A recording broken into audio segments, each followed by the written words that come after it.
Fala galera, vamos agora corrigir a prova da URGS do ano 2018. Preciso falar para vocês que desde a era que a URGS passou a ter 25 questões lá em 2007, essa foi a prova com a maior média 12, e o desvio, se eu não me falha a memória, foi 4 alto, ou seja, foi a prova com mais questões fáceis e com menos questões difíceis, ou seja, foi a prova mais fácil. Então o mais fácil, média 12, né? Menos que a metade. Então vocês viram que essa prova, ela não é muita fama assim de ser muito fácil. Mas vamos entender por quê, indo direto para as questões. Essa número 1 aqui, se o aluno manja de zoologia, ele faz mais rápido do que se ele resolver fazer toda a interpretação que ela pede. Olha só, tu tem que saber que características são 1, 2 e 3. Bom, 1 é uma característica que todo esse grupo interno que ele chama tem, mas que a lampreia não tem. A lampreia, ela não tem mandíbula, tanto que ela é chamada de um peixe ciclóstomo. Por que isso? Stoma é boca e ciclo porque a boca é um ciclo, porque ela não tem mandíbula, né? Ela, olha aqui a lampreia sendo desenhado aqui, isso aqui é pra ser a boca dela.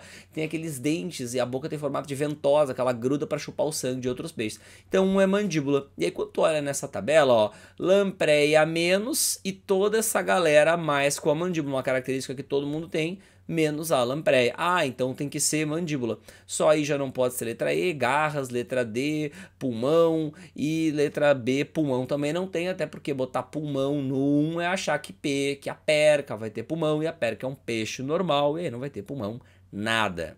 E aí esse 2 é uma característica que répteis, aves e mamíferos têm, mas que os anfíbios não vão ter. E aí tu não pode marcar pulmão, porque os anfíbios têm pulmão, a salamandra tem pulmão. E aí matou, né? Tem que ser letra C.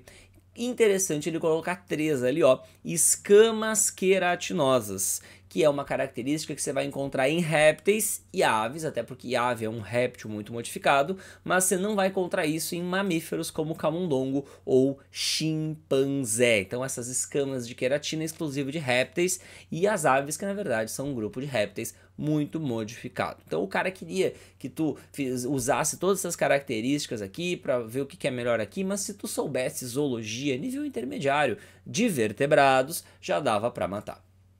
Segunda, sobre a mitocôndria.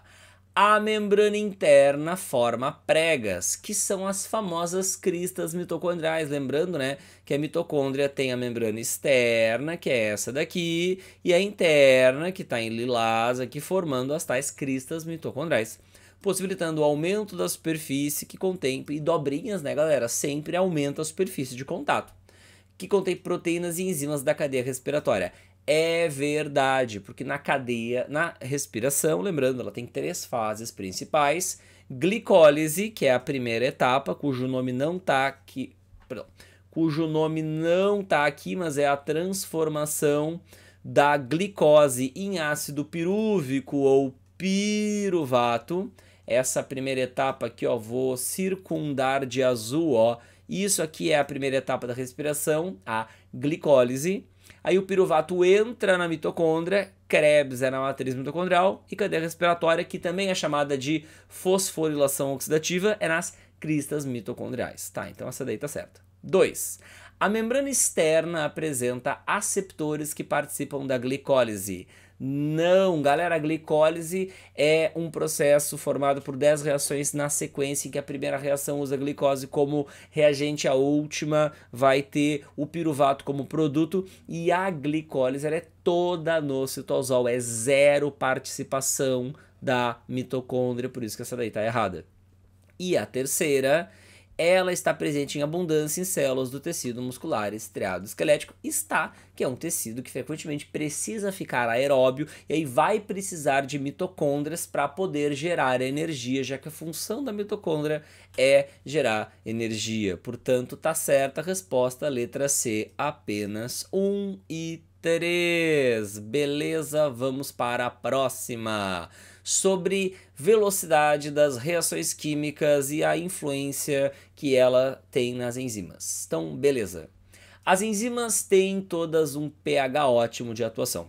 Então, se a gente for se lembrar dessa aulinha aí, ó, vamos dar um zoom aqui, ó, dá pra ver. Então, aqui, ó, atividade da enzima. Tem enzima que tem mais atividade no pH ácido, é o caso do estômago. Outras têm mais atividade no pH neutro, é da boca. E outras ainda vão ter maior atividade no intestino. E esse pico de atividade é o que a gente chama de pH ótimo de atuação. Quando a gente se afasta dela, desse pH ótimo, a enzima vai perdendo a sua eficiência, podendo até desnaturar. Já que falamos em desnaturar, e essa primeira aí, portanto, é falsa, porque falou enzimas têm todas o mesmo pH ótimo, e aí não, né, porque cada uma tem um pH ótimo diferente, vamos para a segunda. Vou para a terceira. O que é desnaturação? Ó, a desnaturação em temperaturas elevadas, acima da ótima, pode reduzir a atividade da enzima. Temperatura, como dá para ver nesse gráfico aqui, é outro fator que influencia muito a atividade das enzimas. Ó. Como?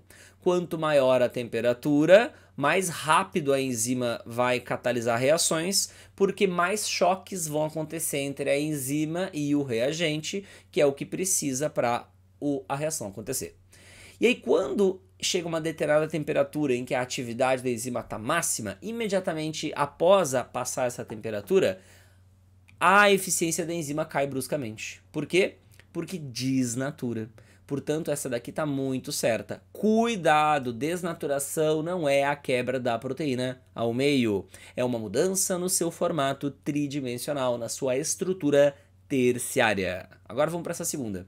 A temperatura não afeta a formação do complexo enzima-substrato? Claro que afeta, porque, portanto é falso, eu botei verdadeiro, não sei por quê, porque a temperatura pode deformar o lugar das moléculas onde vai encaixar a enzima no substrato e isso pode ser problemático, tá? Esse complexo enzima-substrato é o nome que a gente dá para quando a enzima se gruda no reagente. Em reações enzimáticas, a gente sempre chama em reagente de substrato. Muito cuidado.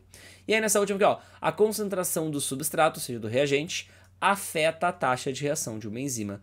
Com certeza, porque com menos substrato vai ter menos reações por minuto. Com mais substratos vai ter mais reação por minuto. Só um cuidado, tá? No gráfico de concentração do substrato por atividade da enzima, chega uma hora que não adianta tu dar mais substrato, que não vai aumentar mais a atividade da enzima, porque é quando satura, todas as enzimas estão trabalhando na sua possibilidade máxima e aí a velocidade das reações para de aumentar, fica estática porque saturou as enzimas.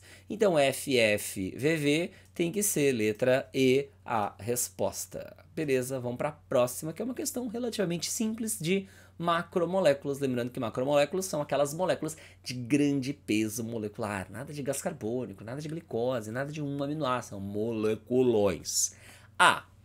Os lipídios e os peptidoglicanos compõem a membrana plasmática de todos os eucariotos. Gente, lipídio sim, agora peptidoglicana é uma substância da matriz extracelular do tecido. Aliás, pera, tô falando bobagem. É uma substância da parede celular das bactérias, tá? Então não tá na membrana. B, os ácidos nucleicos DNA e RNA são formadas por várias unidades chamadas de nucleotídeos. É isso aí, é isso aí. Às vezes o cara até desconfia nessa questão. Mas será que a famosa URGS tá perguntando só isso pra mim? Sim, tá perguntando só isso aí pra ti, mas aí tu vai ler as outras. O glicogênio e o amido são polissacarídeos produzidos pelas células vegetais. Glicogênio não. O glicogênio é a reserva energética das células animais, que não são capazes de produzir amido, esse sim, típico dos vegetais. D. Os triglicerídeos e os polissacarídeos são carboidratos. Triglicerídeos é o principal tipo de lipídio, ok? Não é um carboidrato. E letra E, enzimas e esteroides são proteínas. Gente, enzimas são proteínas. Agora, esteroides é um outro grupo de lipídios, cujo principal representante é o colesterol. Talvez uma das questões mais acessíveis da prova, essa número 4. Agora vamos para 5, que é uma que bastante gente erra, falando sobre os mecanismos de transporte de moléculas através de vesículas, 1, 2, 3, e o cara tem que ter a sequência da secreção celular na cabeça. E qual é mesmo essa sequência? A proteína é fabricada, vou mudar a cor aqui, no retículo rugoso, onde é armazenada no seu interior. É transportada 2 através de vesículas de transporte até 3 o complexo de Golgi, que armazena, modifica e empacota essas substâncias em 4 uma vesícula de secreção que se fusiona com a membrana plasmática 5, liberando seu conteúdo através de exocitose para fora da célula. Então olha só, as proteínas produzidas pelo retículo endoplasmático rugoso, sim, transportadas por vesículas até a face cis do complexo de Golgi. Que é esse bagulho aí, ó? O complexo de Golgi, ele sempre tem duas faces, uma que recebe as vesículas oriundas do retículo e outra que manda vesículas embora. A que recebe é a cis, a que manda as vesículas embora é a trans. Como é que a gente lembra? Olha só, tá? Quem é que vem primeiro? A cis, porque é que recebe. Quem é que vem depois? A trans, porque é que manda embora. Então primeiro é a cis, depois é a trans. Quando tá lá na aula de química, como é que o professor fala desses negócios aí quando tá falando de isomeria? Ele fala cis trans ou trans cis? Ele fala cis trans, né? Então ele sempre fala cis primeiro, trans depois. Ou não é? Ah, então eu. Então cis é a primeira, trans é a segunda, porque a gente sempre fala cis trans. A gente nunca fala o contrário, a gente nunca fala trans cis, sacou? Então tá certa, né? Porque são transportados por vesículas até a face cis do complexo de Golgi. Verdadeira, então não pode ser essa daqui, então não pode ser essa daqui, que não mencionam 2. As vesículas que contêm secreções desprendem-se do complexo golgiense e fundem-se à membrana plasmática por exocitose. De cartilha, afirmativa mais acessível da questão, verdade. Então não pode ser a letra A, porque a 2 está certa. Vamos ver a 3 agora que decide. Algumas vesículas liberadas pelo complexo de Golgi irão formar os... E aí muita gente fica na dúvida e eu super entendo. Porque todo mundo que deu uma estudadinha já ouviu falar que o lisossomo se origina do Golgi. Mas não é normal a gente falar da origem do peroxissomo. E o cara fica, e se for? E se não for? Como eu nunca ouvi falar, pode ser e pode não ser. E aí, a verdade é que não é. Não tem muito o que fazer, o cara tem que saber que não é. Tá? Os lisossomos, sim, mas peroxissomo, galera, ou vem do retículo ou se autoduplica, assim, eles são capazes de se autoduplicar, mas não vem do Golgi. Tipo assim, tinha que saber. Então é apenas 1 e 2. Essa terceira faz essa ser uma questão que bastante gente acaba errando. 6. Olha só. A sequência abaixo corresponde a um trecho de DNA específico que sofreu uma mutação gênica por substituição de um nucleotídeo na 5ª posição. E olha como ele é fofo. Ele dá o DNA normal e ele dá o DNA mutante. E ele inclusive dá que aminoácido esses códons aqui codificam. Agora cuidado, ele me deu uma sequência de DNA e ele está mostrando sequências de RNA que codificam aqueles aminoácidos. Sobre a mutação que ocorreu na sequência de DNA, é correto afirmar que... Aí agora olha o que eu preparei aqui para facilitar essa questão pra gente. Então olha ali, ó. Esse é o DNA normal.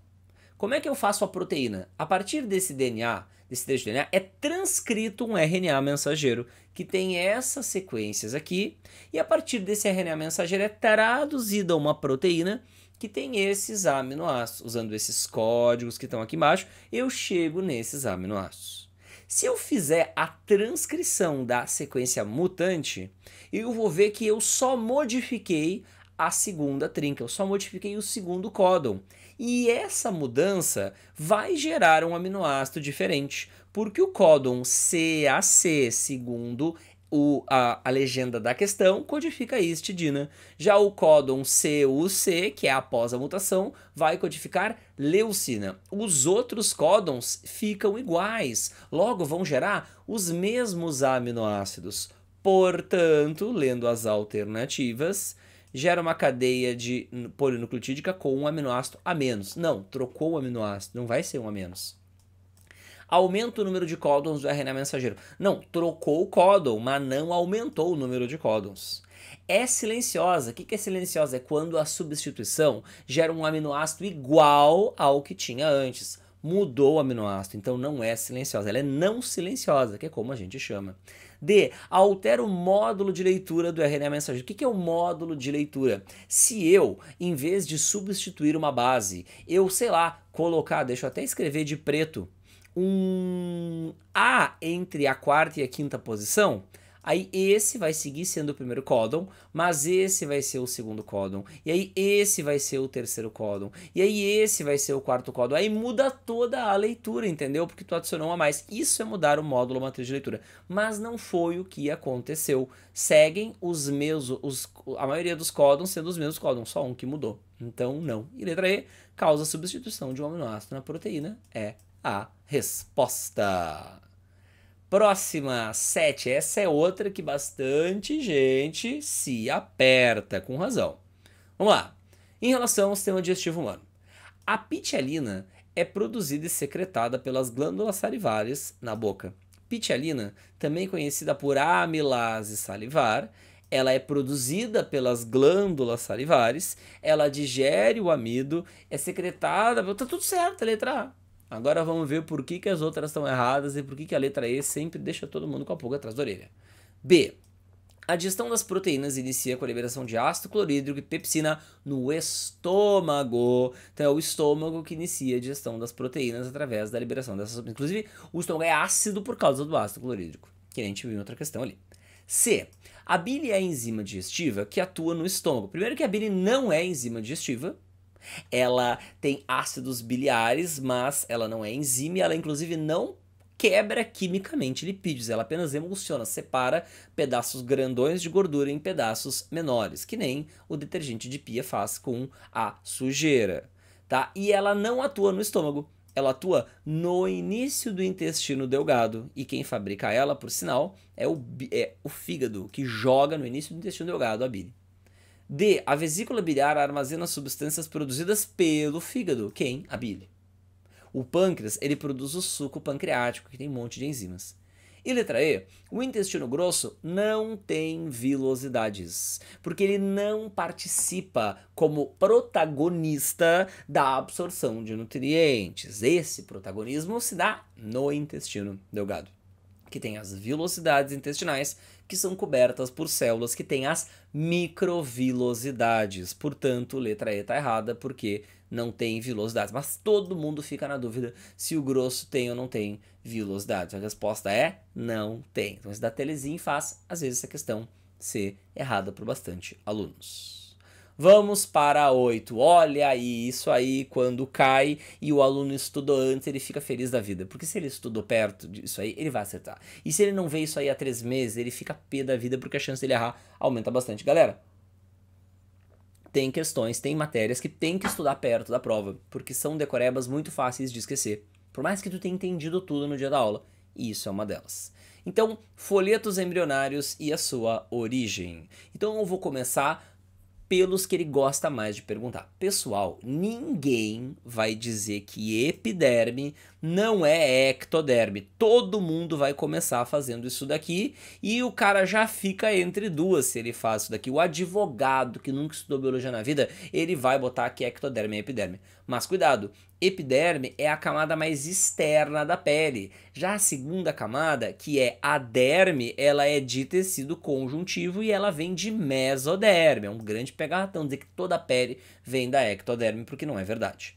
Segunda coisa que cai muito: epitélio que reveste o tubo digestivo é endoderme. Tá aqui o epitélio do tubo digestivo, porque o arquêntero, que é o intestino primitivo, ele já é revestido por endoderme. Então, claro que o que vai revestir o futuro intestino vai ser endoderme. E aqui tem que ser 3 na segunda posição. Só que as duas afirmativas tem 3. Oh, shit.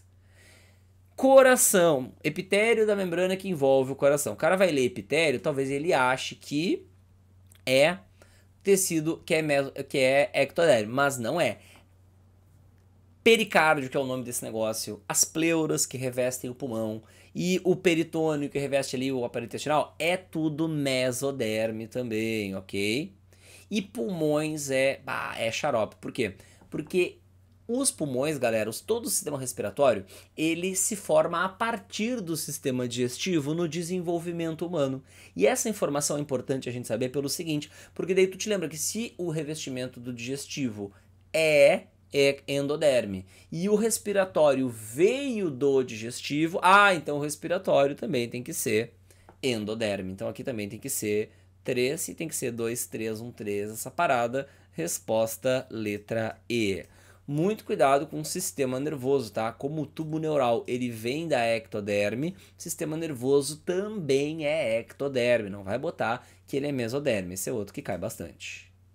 Nona, domínios arquea, eucária e bactéria. Já lembrando que as árqueas elas são procariontes, tá? Apesar delas terem maior grau de parentesco com os eucariontes do que as demais bactérias, as eubactérias, esses dois grupos aqui, eles são procariontes, por isso que eu chamei esse de aqui de eucária, porque os outros dois não são eucária, aí sobrou o que para eles serem procariontes? Então, núcleo envolvido por membrana. Árquea, nunca, ausente essa estrutura, então eliminei D e E. Organelas envoltas por membrana, eucária, sim, então quem falou que é ausente, tchau, e aí já acabou a questão. Então por isso que ela não é difícil, ali na montagem das alternativas o Banca poderia ter montado mais. Presença de peptidoglicano na parede celular, peptidoglicano já mencionado naquela questão de macromoléculas, A3 ou A4, não lembro qual o número. Nas eubactérias sim, mas nas arquea não. Isso é uma das principais características que diferencia bactérias de arqueobactérias. As arqueobactérias têm parede celular, mas nunca é de peptidoglicana. E maioria vive em ambientes extremos, é uma característica típica das arqueas, né? Viver em ambientes com muito sal, muito calor, etc. As famosas bactérias metanogênicas todas são arqueobactérias. Então, letra B, questãozinha dos domínios. 10. Nesse ano, algumas pessoas morreram de leishmaniose em Porto Alegre e isso com certeza motivou essa questão. Galera, sempre que tem uma doença que tá pegando no ano que vocês estão fazendo prova, invistam em se dedicar a estudar essa doença. Por quê? Porque na hora que o Banca vai lá fazer a questão, ele pensa, pô, vou fazer uma questão aqui, tô sem criatividade, então eu quero perguntar uma de doença. Ah, mas tem essa doença aí que tá matando umas pessoas, que tá dando umas pessoas. Então vou perguntar sobre ela, para ver se meu aluno está atualizado, é claro. Então, as transmitidas por mosquitos. Então eu já vou falar o agente causador de todas essas aí e o meio de transmissão também. Leishmaniose é um protozoário do gênero Leishmania, transmitida por um mosquito que eu até botei aí para vocês, que é o Leishmania. E a gente sempre lembra assim, ó, Leishmaniose, Leishmania. E dengue Aedes aegypti é um vírus. Candidíase é um fungo, galera, transmite em contato pele-pele. Chikungunya é o vírus também transmitido pelo Aedes aegypti. Rotavírus é vírus intestinal. Hepatite C, principalmente através de compartilhamento de materiais cortantes, mas pode ser relações sexuais ou transfusões em que o sangue estava contaminado com hepatite C. A mais grave das hepatites, a única hepatite que não tem vacina. Zika é vírus Aedes aegypti. Esquistossomose é verme, nematóide, Schistosoma mansoni, larvas na água perfuram a pele da criatura.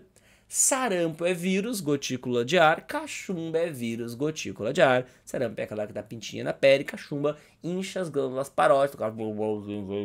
Há uns anos teve, inclusive, uma epidemiazinha de cachumba em Porto Alegre. 15, 16, 17, um desses anos aí teve essa parada aí. Então, letra A é a resposta. Vamos para a 11, botânica. Aqui na URG sempre caem 3 questõezinhas e essa é a primeira que a gente vai fazer. Estruturas coletadas num parque farroupilha em Porto Alegre. Uma flor, que só angiosperma que tem. Uma pinha, o órgão reprodutor das gimnospermas.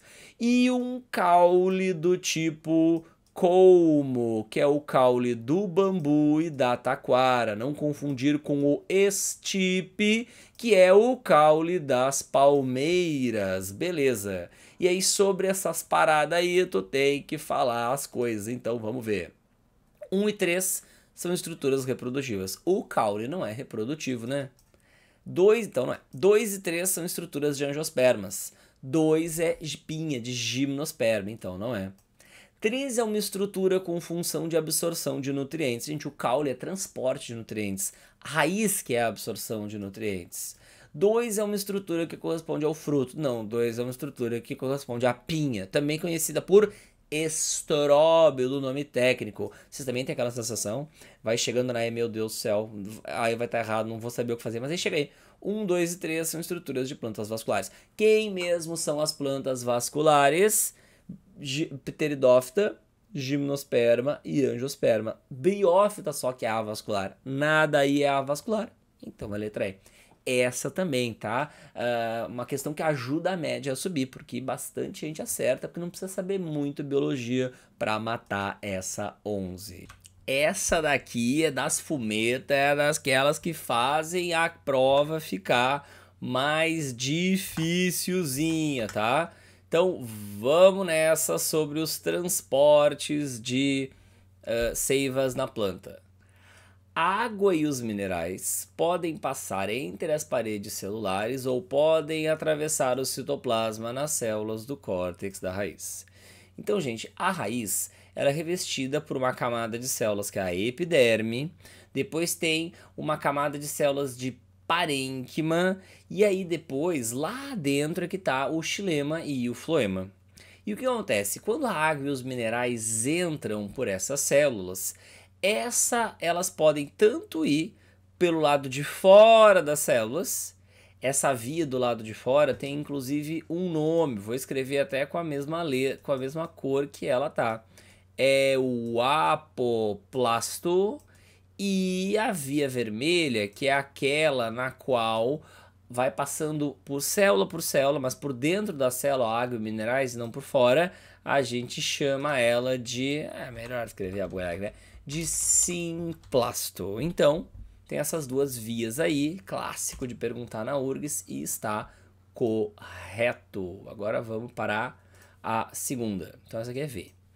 O movimento ascendente de seiva pelo floema ocorre devido à pressão positiva da raiz. Então tem duas maneiras de eliminar. Primeiro, quase sempre o movimento de seiva pelo floema, que é seiva elaborada, que é a seiva com água e açúcar, é descendente, porque ela é produzida na folha e geralmente ela desce para as raízes. Mas pode acontecer de ter que mandar a seiva elaborada para uma flor e aí será ascendente. Então você tem que entender sobre um conteúdo que é fluxo de seiva elaborada, que é explicado através de uma teoria que se chama, vou escrever aqui a do floema, que é a teoria do fluxo por pressão. Que se eu fosse o cara que pudesse dar o nome, eu ia mudar um pouquinho. Eu ia chamar de fluxo por diferença de pressão. E a lógica é bem simples. Sempre que eu jogo açúcar no floema, quando esse floema está passando pela raiz e aí as folhas jogam açúcar nele, isso faz com que a seiva ali fique mais pressionada. Já os lugares para onde a seiva elaborada vai, eles ficam sempre menos pressionados.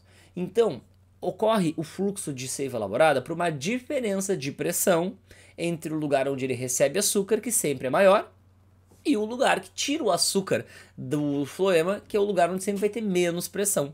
Porque, né, a água sempre flui de onde tem mais pressão para onde tem menos pressão.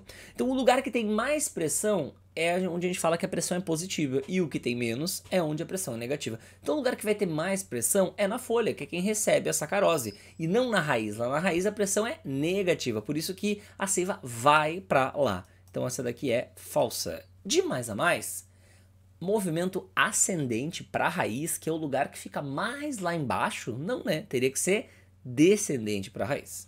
Terceira, o transporte de água para dentro do xilema ocorre por osmose, porque, né, água é osmose. Já os sais minerais, galera, eles não entram passivamente. A raiz ela tem que transportar, gastando ATP, os minerais para o cilindro central, que é a região da raiz, lá no meio onde fica o xilema e o floema. Então essa é verdadeira. E a última, a tensão provocada pela transpiração é responsável pelo transporte de sacarose. Na seiva bruta, a teoria que explica o transporte é a teoria da coesão-tensão, que fala que a transpiração seria a principal força que puxa a coluna d'água para cima, mas é de seiva bruta e não sacarose, que é seiva elaborada. Por isso essa daqui é falsa e VF nós temos na letra B, que é a resposta dessa desafiadora questão. Agora então, vamos para a nossa próxima, que é... Eu tinha botado na figurinha, né? No fim já expliquei tudo. A 13, nem precisou da figurinha. Vamos lá. Algumas estruturas das angiospermas permitem evolução sobre elas. Cenoura é um caule modificado. Não, cenoura é uma raiz modificada, uma raiz tuberosa que armazena substâncias de reserva. Poxa, essa é bem fácil, eu acho, né? É do senso comum, né? Que a cenoura é uma raiz. Então apenas um não pode ser, 1, 2, 3 não pode ser. 2. Plantas de ambientes desérticos, tais como cactos, têm folhas modificadas em espinhos. É verdade. E caules fotossintetizantes. O caule do cacto é do tipo cladódio e ele transforma as folhas em espinhos porque assim a superfície de contato da planta com o meio diminui, porque folha é ramificação, e aí transpira menos. Portanto, essa daqui sim está correta. E aí como transforma a folha em espinho? O caule, que é o cladódio, é quem assume a fotossíntese. Essa está errada. E a terceira... Plantas com flores de pétalas pequenas ou inexistentes podem apresentar folhas modificadas na base do receptáculo floral com função de atrair polinizadores. Pode acontecer. Quando tem essas folhas modificadas para atrair polinizadores, que elas são inclusive coloridas, a gente chama isso aí de brácteas, as folhas modificadas para atrair polinizadores. Por exemplo, na margarida, no girassol... Todo mundo acha que aquilo é uma flor, mas na verdade aquilo é um conjunto de várias mini flores que ficam lá dentro. E o que todo mundo chama de pétala na margarida, no girassol, na verdade são folhas modificadas para atrair polinizadores, as tais brácteas. Portanto, como a terceira também está correta, tem que ser apenas 2 e 3, a resposta letra D. 14ª, olha aqui ó, em relação aos animais citados no cardápio. E os animais basicamente são quem? O mexilhão, que é um molusco da classe dos bivalves filtradores, que tem 2 conchas iguaizinhas. O polvo, que é o molusco da classe dos cefalópodes, também representada por Lula e Nautilus, que tem os tentáculos, olha só, bem perto da cabeça, por isso céfalo de cabeça, podes de pata. E o camarão, que daí é um crustáceo, né, galera? Patas articuladas, exoesqueleto de quitina, nada de concha. Então, sobre eles. Os polvos e mexilhões pertencem à classe dos gastrópodes. Não, gastrópodes é a terceira classe de moluscos, que é caracol, caramujo e lesma. Camarão pertence à classe dos aracnídeos. Não, né? Camarão é crustáceo, né? Pô, ninguém vai botar isso aqui como resposta, né, URGS? Se liga, não é à toa que a média saiu 12. Polvos e mexilhões pertencem ao filo molusca. Tá, deu, copou, vai pra próxima. Facílimo, uma das questões que fazem essa prova ter tido a média mais alta dos últimos anos. D. Camarão e mexilhão pertencem ao filo dos artrópodes, mexilhão é molusco e todos os animais são crustáceos, não, porque mexilhão e polvo são moluscos. Belezinha, tranquilo de resolver. Essa aqui às vezes pega a galera. Então ele mostra na charge o girino, que só nasce com um rabo, depois vem as pernas, e aí a mamãe sapa, leva um tempo até nascer os braços, beleza. Em relação ao anfíbio. A respiração ocorre através da pele, somente nos indivíduos do primeiro quadrinho. Galera, os anfíbios têm respiração cutânea em todos os estágios de vida. Na larva, que é o girino, além de cutânea, também tem brânquia, porque a larva é aquática. No adulto acontece uma metamorfose, como ele é terrestre, vai ter pulmão, mas segue tendo cutânea. Então, girino, cutânea e pulmonar. Adulto, cutânea e branquial. Adulto, cutânea e pulmonar. A respiração é unicamente pulmonar na fase adulta, não é, porque tem cutânea. A ordem de surgimento dos membros posteriores e anteriores está invertida, não está invertida, e putz, essa é difícil, né? Eu sabia que primeiro vem a pata de trás, depois vem a pata da frente, não é todo mundo que sabe esse negócio. Aí você tem que confiar em Fernando Gonzalez, de Nickel Naus, e que ele pesquisou qual pata vem primeiro para a charge dele não tá errada. D. Os indivíduos do primeiro e do segundo quadrinhos apresentam respiração por brânquias. Sim, porque são os girinos. E os indivíduos da fase adulta possuem estruturas que mantêm a pele impermeável. Não, né? Como ele tem respiração cutânea, a pele tem que ser permeável para trocar gases com o meio. 16ª, questão super simples, mas não é fácil, porque não é todo mundo que sabe que as assídeas e os cefalocordados, tais como os anfioxos, são exemplos de... Aí, Mas ele dá uma dica, né? Cordados, ele já te indica que vai dar cordados, né? Então, todo vertebrado é um cordado, mas nem todo cordado é um vertebrado, porque tem alguns cordados animais que, pelo menos no início do seu desenvolvimento, tem um bastão cartilaginoso chamado de notocorda, que vai ser chamado de cordado. Nos vertebrados, essa notocorda degenera e é substituída pela coluna vertebral. Nas assídeas, que são urocordados, sésseis, elas não têm notocorda, mas quando elas eram larvas, elas tinham. E os cefalocordados, como o Amphioxus, parece uma minhoquinha aqui, ele tem notocorda a vida inteira. Então eles são cordados não vertebrados. E deu, é isso aí. Essa não vai ser deu, é isso aí, porque essa é uma das difíceis. Então ele fala aí para vocês das moscas, e ele fala que duas mutações recessivas da mosca asa vestigial Vzinho e estrutura e corpo escuro Ezinho, tá? E ele não fala qual é a característica do Vzão e qual é a característica do Ezão, o que deixa o aluno meio confuso. Porém ele fala o seguinte: após o cruzamento de uma fêmea com asas vestigiais, ou seja, ela é, vou até fazer aqui mais fininho, Vzinho, Vzinho, mas o aluno fica se perguntando, tá, e no GNE, como é que ela é? E um macho com corpo escuro? Pô, se ele é corpo escuro, ele é Ezinho, Ezinho, mas e aí? E no V, como é que ela é? Aí, quando a gente vê a F1, todos os machos e todas as fêmeas com fenótipo selvagem, e aí na F2, 9 para 3 para 3 para 1, 9 selvagem, 3 vestigiais, 3 corpo escuro e 3 asa vestigial. O que a prova queria que tu te desse conta, tá?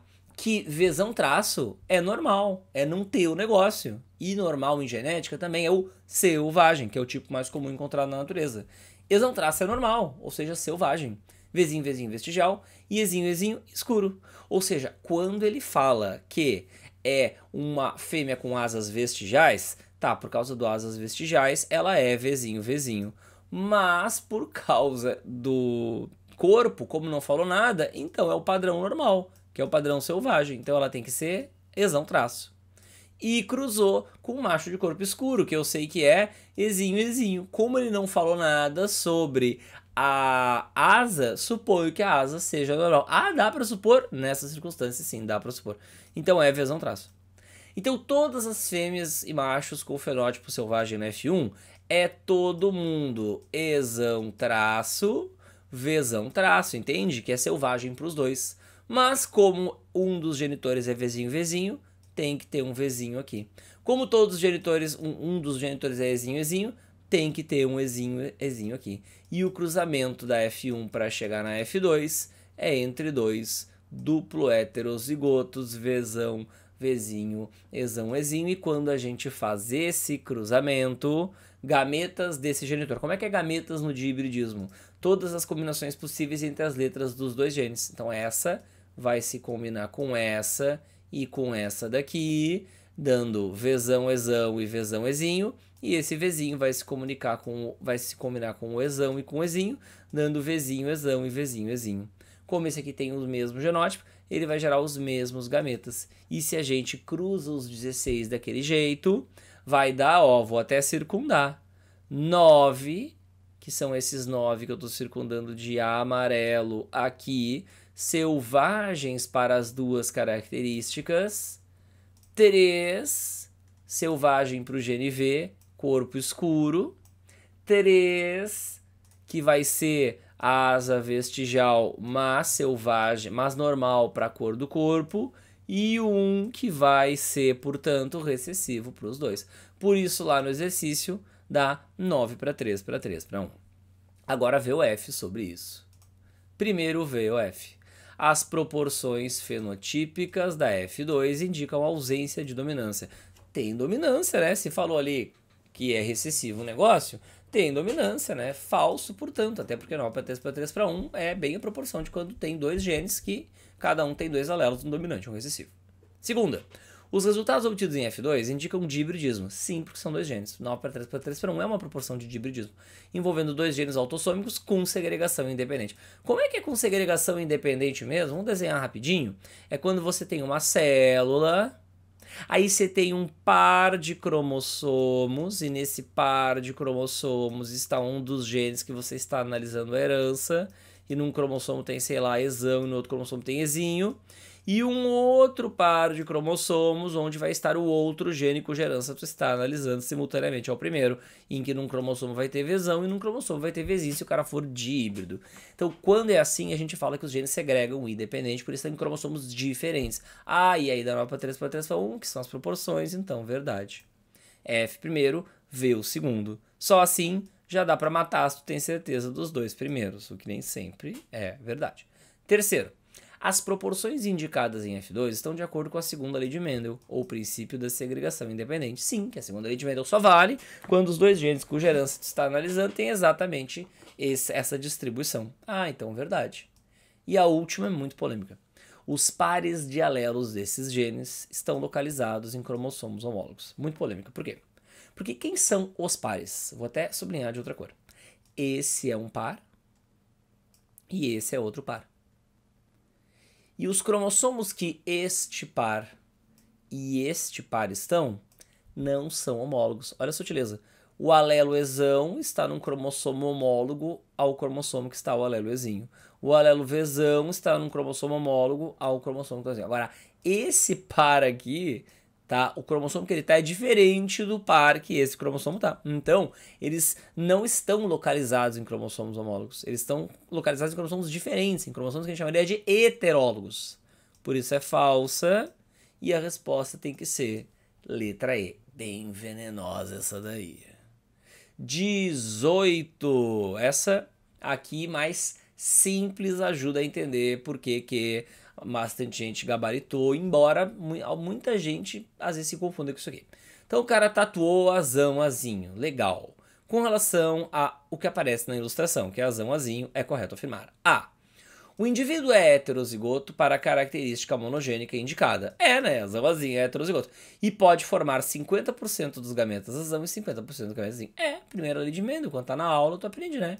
Que o azão, azinho vai gerar mesmo 50% do gametas azão, 50% do gametas azinho. Quando o cara lê essa e vê que é isso que ele aprendeu e ele tá fazendo a URGS, ele pensa, meu Deus, será que é só isso? E aí ele começa a procurar pelo em ovo e chifre em cabeça de cavalo. E é só isso. É isso aí. Meu, aprendeu, marca, legal, que bom. Agora vamos ver por que as outras estão erradas. A resposta tem que ser A. B. Caso esse indivíduo tenha um filho gerado com outra pessoa de igual genótipo, a probabilidade do filho ser heterozigoto é 25%. Não, né? Porque quando tu cruza dois heterozigotos, azão, azinho, azão, azinho, a probabilidade de dar heterozigotos é 1/2 e não 1/4, como ele fala aí. Então não é. Se esse genótipo é um exemplo de expressão de uma característica recessiva. Não, porque quando você é azão, azinho, você expressa o caráter dominante. D. 4 células haploides serão formadas na proporção 1:2:1 ao final da meiose 2 desse indivíduo. Não, né? Na meiose, que é a divisão que gera gametas, é metade azão e metade azinho. Nada de 1:2:1. E letra E. As letras representam alelos para características iguais, porque são alelos para o mesmo gene e que ocupam o mesmo locus em cromossomos homólogos. Tipo, se tu tem um homólogo e aqui tem o alelo azão, o outro homólogo vai ter no mesmo lugar, ou seja, no mesmo locus gênico, locus, localização, lugarzinho, o alelo azinho. Então, letra A é a resposta. E a terceira de genética traz o seguinte para nós. Cenário alternativa, BBB. Pessoas que pertencem a grupo sanguíneo A têm na membrana plasmática das suas hemácias, esse cara vai ter na membrana plasmática glicoproteína A, também chamada de aglutinogênio A ou antígeno A. Então é o aglutinogênio A. Aí só tem uma que tem aglutinogênio A, e aí tu já copou, entendeu? Se tu entende o negócio, tu nem acredita que tu tá na URGS às vezes fazendo esse tipo de questão.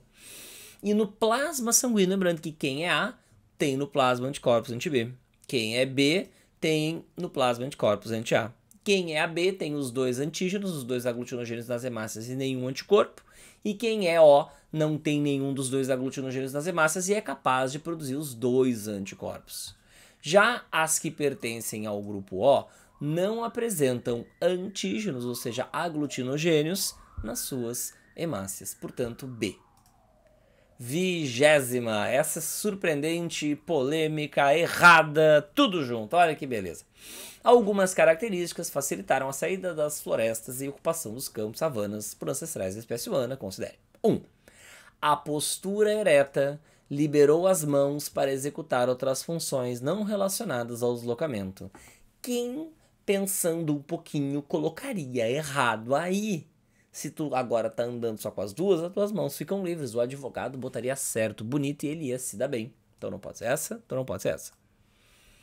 A gradativa redução do volume do crânio facilitou o deslocamento mais rápido. Que desde quando na evolução humana teve uma gradativa redução? Teve um gradativo aumento, falsíssima. E esse é o problema. Tem apenas 1 e apenas 1 e 3. E aí, olha só pra gente lembrar rapidamente sobre a evolução desses hominídeos, lembrando que até 7 milhões de anos atrás, estima-se que humanos e chimpanzés fossem uma coisa só. E aparentemente há 7 milhões separou a linhagem que virou os chimps da linhagem que separou os humanos.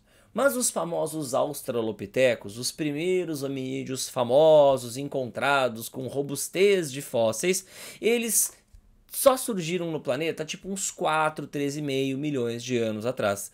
E teve toda uma linhagem de australopitecos que viveu só lá na África até mais ou menos 1 milhão de anos atrás. E provavelmente a partir de um australopithecus evoluiu o primeiro Homo, que foi o Homo habilis. E o Homo habilis ele já tinha um volume craniano maior, um pouquinho maior do que o dos chimpanzés. A partir desse Homo habilis, evoluiu o que muitos chamam de Homo ergaster, mas que hoje é chamado de Homo erectus, o ergaster. E o erectus foi o primeiro que saiu da África. Porém, muitos erectus ficaram na África, e provavelmente a partir de um erectus que ficou na África, e o erectus já tinha o crânio maior que o habilis, surgiu o Homo heidelbergensis, que tinha um crânio ainda maior que o erectus. E foi a partir do heidelbergensis na África que surgiu o Neandertal, que saiu da África, e depois, e só evoluiu fora da África inclusive, e o Sapiens, que evoluiu na África e depois saiu também. Cada vez maior o volume da caixa craniana e não menor. Os australopithecus já tem vários indícios de que eles já caminhavam só com as duas e não com as 4. Beleza. E aí essa 3 é a errada. A arcada dentária com disposição dos dentes e um com caninos reduzidos favoreceu a exploração de maior variedade de alimentos. Olha o vídeo que tem no YouTube dos especialistas, meu. Se o gorila é herbívoro, por que o dentão? E o que os cientistas descobriram é que na linhagem dos macacos e nos humanos, a evolução do canino grande, o chimpanzé tem um caninão também, não tem a ver com a dieta. Tem muito porque eles são herbívoros e canino é um dente que adapta à carnivoria. Tem mais a ver com mostrar força, com disputas sociais. Sabe o que eu quero? Que tem aquele esporão aqui pra mostrar, olha aqui, ó, meu esporão, não vem brigar comigo que eu vou te bater com esse meu esporão, desgraçado, sabe o que eu quero esse negócio? Pois é, então aparentemente nos primatas que não são, que são muito herbívoros, esse dente não faria sentido. Esse dente é para displays de força, é para disputa, é para intimidação. E por que os cientistas acham que nos humanos o canino diminuiu? Porque os humanos, eles provavelmente evoluíram como é que eu vou explicar para vocês? Uma sociabilidade em australopithecus, Homo, que começou a dispensar nascer com um dente grande para ter maior probabilidade de se acasalar. E aí o dente foi diminuindo. Então não tem nada a ver com esse negócio aí, embora o gabarito tenha dado correto, não tem nada a ver, viajou total nessa daí. Beleza, vamos para 21. Na 21, ele pega ali, ó, mimetismo, que é quando uma espécie imita a outra, e camuflagem, que é quando uma espécie imita o meio ambiente. Ele tem que julgar quem que é quem, se está imitando outra espécie e o meio ambiente. Bom, o camaleão, ele troca de cor, né? Então, na real, ele pode imitar tudo. Então, a gente fica meio na dúvida. Agora, o bicho-pau, ele claramente está imitando o ambiente. Galhos, ele se camufla. Assim como a falsa coral é o clássico caso de mimetismo. Todo mundo sabe. E se na segunda posição tem 2 e na terceira posição tem 1, já matou a questão. Tem que ser letra D. E ele considera que o camaleão se camufla, porque ele pode ficar verde e ficar da mesma cor do ambiente. Que a orquídea abelha mimetiza, porque ela mimetiza uma abelha, por isso ela é a orquídea abelha, o advogado não tem a menor dúvida.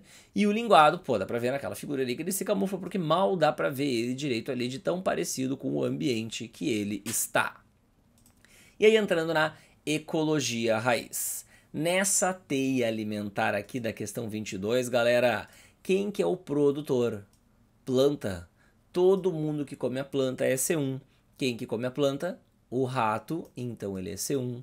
O cervo, então ele é C1. A lagarta, então ela é C1. Esse C1 aqui não ficou bom. Pronto, agora ficou bom.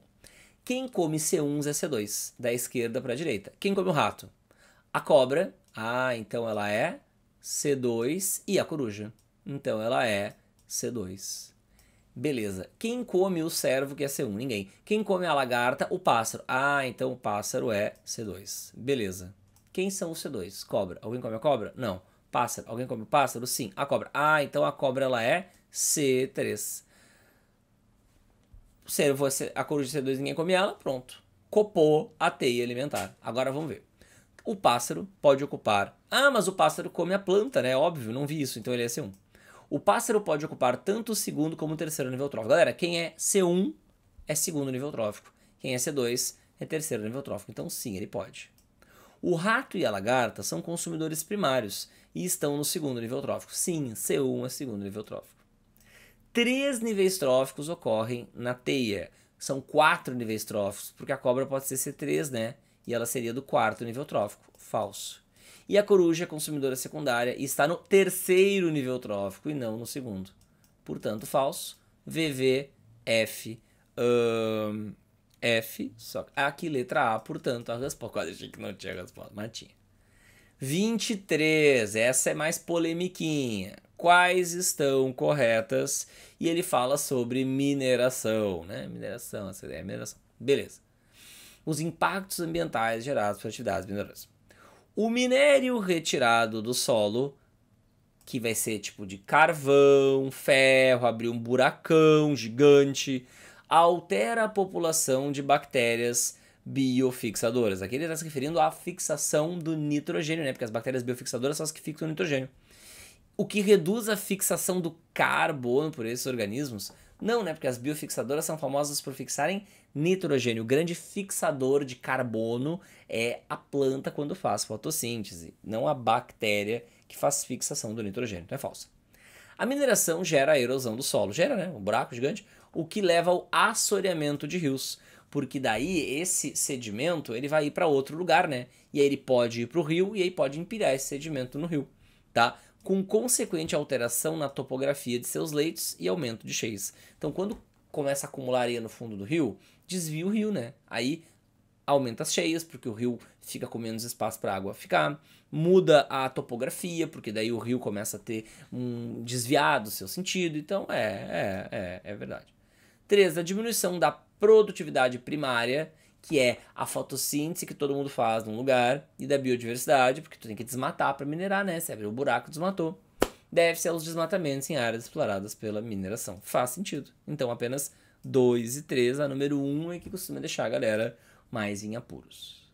24. Surpreendente questão sobre ecossistemas aquáticos, especialmente marinhos. Então vamos dar uma lembrada nos marinhos. Galera, nos ecossistemas marinhos a gente tem, tá, 2 classificações. A classificação do chão do mar e a classificação das águas. O chão do mar é assim, ó. Plataforma continental é o rasinho que fica quando logo começa a água. Quando o declive é acentuado, a gente chama de zona batial. Quando chega lá embaixo, é uma planície abissal, é uma zona abissal. E pode ter até um segundo declive, e aí é zona adal o nome. E as águas, como é que a gente classifica? As águas do oceano é zona pelágica. As águas que ficam sobre a plataforma continental, zona nerítica. As águas que ficam sobre águas profundas, águas oceânicas.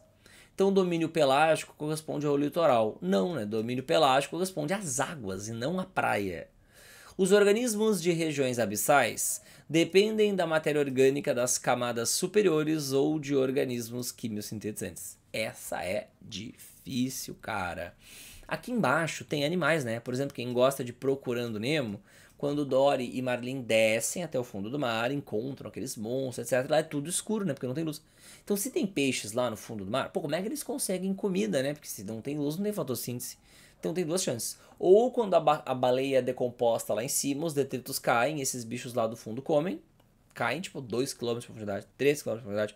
Ou em fontes hidrotermais submarinas, já se descobriu que tem um verme que vive grudado no chão, próximo a essas fontes hidrotermais, chamado de vou dar um nome legal, os pogonóforos. E esses pogonóforos, eles vivem em associação com bactérias quimiosintetizantes que fabricam matéria orgânica através de quimiossíntese. Então, B é a resposta. Tu tinha que saber disso aí para ter certeza. C. Zona afótica, que é a que não tem luz, estende-se até 400 metros. Não, tá tudo errado. A zona afótica, que é a que tem luz, é até 200, e de 200 para baixo não tem luz, é afótica. Então, não. A zona Adal corresponde à região entre a linha costeira e a plataforma continental. Não, essa daí, que é aqui, é o litoral. A Adal é a lá de baixo. E a bioluminescência é comum em organismos que vivem na zona nerítica. Se fosse, tu chegaria na praia todas as noites e veria a bioluminescência. Tem na zona nerítica, mas é raro. São dinoflagelados que a promovem. Por isso, B. E a última, relações ecológicas.